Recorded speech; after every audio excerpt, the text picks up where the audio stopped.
ஒரு கிராமத்தில் வெற்றிவேல் என்றழைக்கப்படும் இளைஞன் வாழ்ந்து வந்தான்.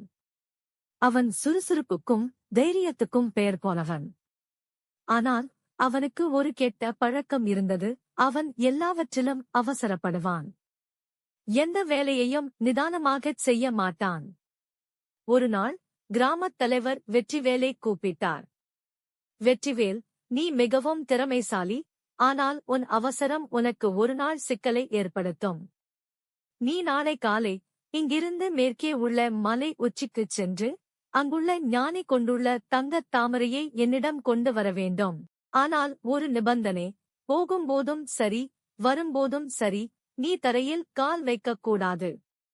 அருகில் உள்ள மரக்கிளைகளை பிடித்து மட்டுமே தாண்டி கடக்க வேண்டும் என்று கூறினார்.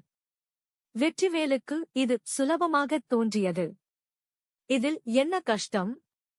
நான் ஒரு சில மணி நேரங்களில் வந்துவிடுகிறேன் என்று கூறிவிட்டு மறுநாள் அதிகாலையிலேயே கிளம்பிவிட்டான்.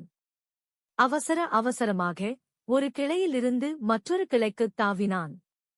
ஒரு பெரிய மரத்தின் அடியே அடைந்தபோது அடுத்த கிளையின் தூரம் சற்று அதிகமாக இருந்தது. ஆனால் வெற்றிவேல் சற்றும் யோசிக்காமல், இதையெல்லாம் தாவுவது எனக்கு சர்வசாதாரணம் என்று கூறி வேகமாகத் தாவினான். அவ்வளவுதான். கிளையைச் சரியாக பிடிக்க முடியவில்லை. கைகளும் நழுவின. அவன் என்று அலறியவாறு தரையில் விழுந்தான். அவனது முழங்காலில் அடிபட்டு இரத்தம் வந்தது. வேதனையுடன் தரையில் அமர்ந்த அவன் மெதுவாகத் தன் தவறை உணர்ந்தான்.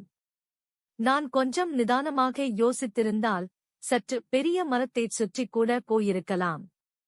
அல்லது கூடுதல் கவனம் செலுத்தி தாவியிருக்கலாம். அவசரம் என்னை முட்டாளாக்கிவிட்டது என்று வருந்தினான். அன்று முதல் வெற்றிவேல் எந்தச் செயலிலும் நிதானத்துடன் செயல்பட கற்றுக்கொண்டான். அவசரமாகச் செய்யும் எந்த வேலையும் அது எவ்வளவு எளிதாக இருந்தாலும் தவறாக முடியும் என்பதை உணர்ந்தான். நீதி: அவசரம் ஆபத்து.